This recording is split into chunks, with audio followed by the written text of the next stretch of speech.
Praise the lord. యేసయ్య అతి పరిశుద్ధమైన నామంలో మీ అందరికీ వందనాలు. ఈ యొక్క ఉదయకాలం లేఖన భాగం 145వ కీర్తన 14వ వచనం.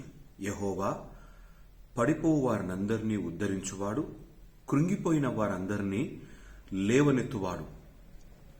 పడిపోయిన వారందరినీ ఉద్ధరించువాడు. ఎందులో పడిపోతాము? దేంట్లో పడిపోతాము?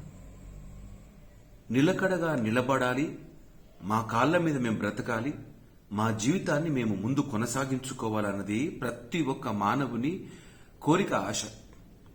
కావలసినవన్నీ సంపాదించుకోవాలి, ఇతరుల ముందు తక్కువ కాకూడదు, ఇతరుల ముందు ఏమాత్రము చిన్నతనంగా ఉండటానికి వీల్లేదు. కావలసినవన్నీ పొందుకున్న జీవితంలో బహుబలంగా కొనసాగాలన్న ఆశ, కోరిక మానవునికి, ప్రతి ఒక్కరికి చాలా బలమైన కోరికగా నిలబడి ఉంటుంది. కానీ పడిపోయే స్థితి ఎప్పుడుంటుంది? జీవిత ప్రయాణంలో నువ్వు శారీరకమైన దృఢత్వము కలిగి ఈ లోకంలోని సంపాదన కొరకై లేదా ఈ లోకంలోని ఆశల కొరకై పరిగెత్తుతూ ఉన్నప్పుడు ఈ శరీరము నిన్ను ఈ లోకములో అనేకమైన విషయాలు, దేవునికి అయిష్టమైన కార్యాలలో పడిపోయినప్పుడు కృంగిపోయిన వారంగా అయిపోతాం. మనము ఆత్మీయంగా నిలకడగా నిలబడని స్థితి ఈ శరీరం మనకు కలిగిస్తుంది. అటు వారిని ఆయన ఉద్ధరించువాడుగా ఉన్నాడు. ఈ ఆత్మీయ స్థితిని లేవనెత్తాలంటే, ఈ శారీరకమైన బలహీనతల నుండి బయటికి తీసుకుని రావాలి అనంటే యేసయ్య హస్తము మనకెంతో అవసరం. ఆయన లేకుండా అడుగు ముందుకు వేయలేం. ఆయన లేకుండా నిలకడగా నిలబడలేం. ఆయన లేకుండా నీ జీవితము కానీ, నీ కుటుంబ వ్యవస్థ కానీ ముందుకు కొనసాగించలేం. మన బిడ్డల కొరకు వారి కాళ్లపైన నిలబడాలని ఆశ కలిగి ప్రార్థనలు చేస్తాం. ఆత్మీయంగా నిలకడగా నిలబడాలని ఎప్పుడైనా ప్రార్థన చేస్తున్నామా? వారిని దేవుని సన్నిధానంలో నడిపించే నమ్మకమైన తల్లిదండ్రులగా మన జీవితాలు నిలకడగా ఆత్మీయతలో నిలబడ్డ వారముగా మనమున్నామా? ఒకవేళ జారి పడి ఉంటే అట్టి వారిని లేవనెత్తువాడు ఆయనే. ఆత్మీయంగా, శారీరకంగా, ఈ రెండు విధాలుగా దేవుడు నిన్ను బలపరుస్తాడు, స్థిరపరుస్తాడు, ఆయన నిన్ను ఉద్ధరిస్తాడు. ఒక చక్కని లేఖన భాగం మీకు జ్ఞాపకం చేస్తాను. ఈ యొక్క లూకాసు వార్త 13వ అధ్యాయంలో 11వ వచనం ఒక మాట చదువుతున్నాను. 18 ఏండ్ల నుండి బలహీనపరచు దయ్యము పట్టిన ఒక స్త్రీ అచ్చట నుండెను. ఆమె నడుము వంగిపోయి ఎంత మాత్రము చక్కగా నిలబడలేకుండెను. యేసయ్య ఉన్న స్థలంలో జరిగిన ఒక సంఘటన. 18 సంవత్సరాల నుండి దయ్యము పట్టి వంగిపోయిన స్థితిలో ఉన్న ఒక స్త్రీ గూర్చిన మాట. ఆమెను చూసినప్పుడు తను వచ్చి నన్ను నిలబెట్టయ్యా, నాకున్న ఈ యొక్క దయ్యాన్ని తీసివేయ్యా అంటూ ఆమె అడగలేదు. కానీ ఆయన చూచినాడు. ఆయన సన్నిధానానికి వచ్చిన వారిని ఆయన నిలబెడతాడు, చక్కగా నిలబెడతాడు. ఆ దయ్యాన్ని పారద్రోలినాడు.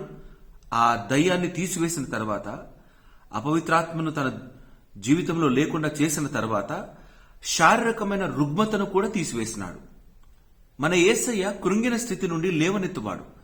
నువ్వు ఆత్మీయ స్థితిలో ఒకవేళ కృంగిన వాడవుగా, కృంగిన దానవుగా ఉంటే, పడిపోయిన వాడవుగా, పడిపోయిన దానవుగా ఉంటే నిన్ను లేవనెత్తువాడు ఆ యేసయ్యే. కలువరి శిలువ వైపు చూడగలిగితే నువ్వు నిలబడతావు. నీ బలహీనతలలో నుండి నువ్వు విడుదల పొందుకోగలుగుతావు. మునుపెన్నడు లేని బలాన్ని నీవు చవి చూస్తావు. నువ్వు నిలకడగా నిలబడతావు. ఈ యొక్క వచన భాగంలో 12వ వచనం చదువుతున్నాను. యేసు ఆమెను చూచి రమ్మని పిలిచి, అమ్మా, నీ బలహీనతల నుండి విడుదల పొందుకొని ఉన్నావని ఆమెతో చెప్పెను. ఆయన మాట సెలవిస్తే చాలు, బ్రతుకులు మారిపోతాయి, స్థిరంగా నిలబడిపోతాం. మన జీవితాలు మార్చబడిన జీవితాలుగా కొనసాగాలని యేసయ్య ఇష్టపడేవాడు. ఆ ఇష్టం మనకు కూడా ఉంది. మనం కూడా మార్చబడాలనే ఆశ ఉన్నది. పాపము చేసేవాడు, పాపములో బ్రతికేవాడు తన జీవితం మారాలన్న ఆశ వారిలోనూ ఉంటుంది. ఒక దురలవాటుకు అలవాటు పడ్డవాడు ఒకవేళ ఏ దురలవాటైనా సరే దాని నుండి బయటికి రావాలి అన్న ఆశ ఆ వ్యక్తికి ఉండదంటారా? ఆ వ్యక్తికి కూడా ఉంటుంది. వారికి కూడా ఆ చెడ్డ అలవాట్ల నుండి బయటికి రావాలని, ఈ శరీరము దాని కొరకే అలవాటు పడి ఉండగా దాని నుండి విడుదల పొందుకోవాలని ఆశ కలిగి ఉంటారు. కానీ దాని నుండి బయటికి రావాలంటే మనంతట మనం చేసుకునే ఆ అలవాట్ల నుండి బయటికి రావాలని ప్రయత్నం చేస్తే జరిగే పని కాదు. ఈ ఉదయకాలంన నీవు పడిపోయిన నీ స్థితిని బట్టి దేవుని సన్నిధానానికి వచ్చి ఆయన పాదాలు పట్టుకొని, అయ్యా నేను బలహీనంగా ఉన్నాను, నేను ఆత్మీయంగా శారీరకంగా పడిపోయి ఉన్నాను, నన్ను తిరిగి లేవనెత్తవా అంటే ఆయన దిగ్గున లేపుతాడు నిన్ను. ఆయన చక్కగా నిలబెడతాడు నిన్ను బలంగా నడిపిస్తాడు. నీ యొక్క ప్రయాణంలో కలిగే ప్రతి ఒడిదొడుకుల నుండి ఆయన నిన్ను క్షేమాభివృద్ధి వైపుకు నడిపిస్తాడు. నువ్వు పతనావస్థలోకి జారిపోతున్న జీవితాన్ని ఆయన నిలబెట్టగలడు. ఈ లోకస్తులు నీతో పాటు ఇదివరకు ప్రయాణం చేసిన వారు నీ బలహీనతలను బట్టి, నీ కష్ట నష్టాలను బట్టి నిన్ను విడిచిపెట్టిన వారుగా ఉండవచ్చునేమో.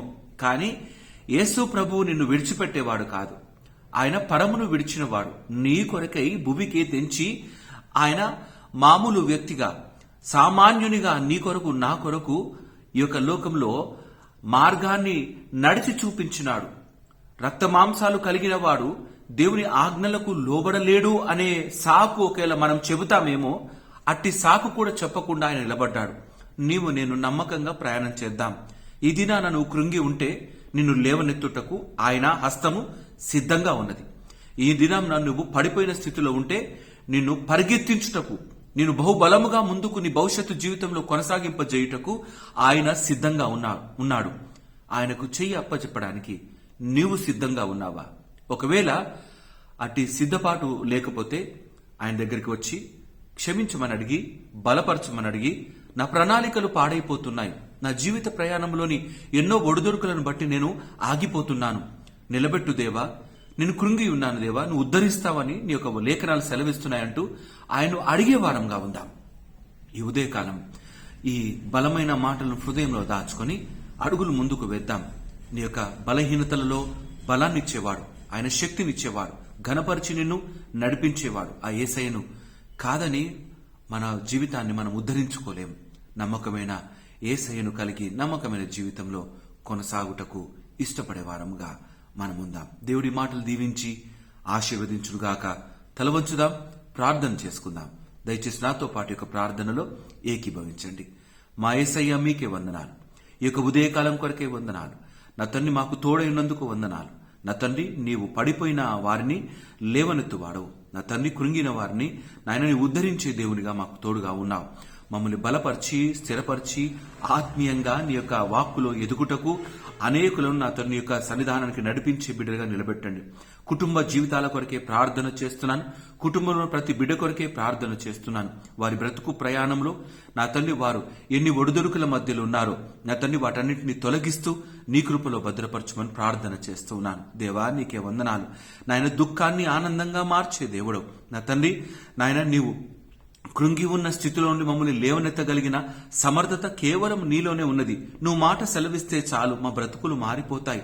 ఒకవేళ చెడు అలవాట్లను బట్టి నా తండ్రి నీకు అయిష్టమైన కార్యాలు జీవితాల్లో జరిగిస్తూ ఒకవేళ వారు ముందుకు సాగలేని పడిపోయిన స్థితిలో ఉంటే నాయన దయతో వారిని లేవనెత్తమని ప్రార్థన చేస్తున్నాను. అయ్యా వారిని నీ యొక్క సన్నిధానంలో బలపరచమని ప్రార్థన చేస్తున్నాను. నీ కృపలో భద్రపరిచి నీ యొక్క మేళ్లతో నింపి నాయన వారు నా తండ్రి వారి యొక్క జీవిత ప్రయాణంలో వారి కుటుంబం కొరకే వారు కొనసాగుతుండగా బిడ్డల్ని దీవెనలతో ఆశీర్వాదాలతో నింపి నీ యొక్క మహిమలో నా తండ్రి స్థిరపరిచి నా తండ్రి నిత్యరాజ్యము చేరు వరకు నా తండ్రి కంటికి రెప్పలా కాపాడుతూ పోషిస్తూ సంరక్షిస్తూ నా తండ్రి ప్రతి బిడ్డను నీ సన్నిధానంలో ముందుకు నడిపించమని ప్రార్థన చేస్తూ యేసయ్య నామమున అడిగి ప్రార్థించి వేడుకుంటున్నాము నా తండ్రి, ఆమేన్. దేవుడు మిమ్మల్ని అందరినీ దీవించి ఆశీర్వదించును గాక. ఆమేన్. అందరికీ ప్రైజ్ ది లార్డ్.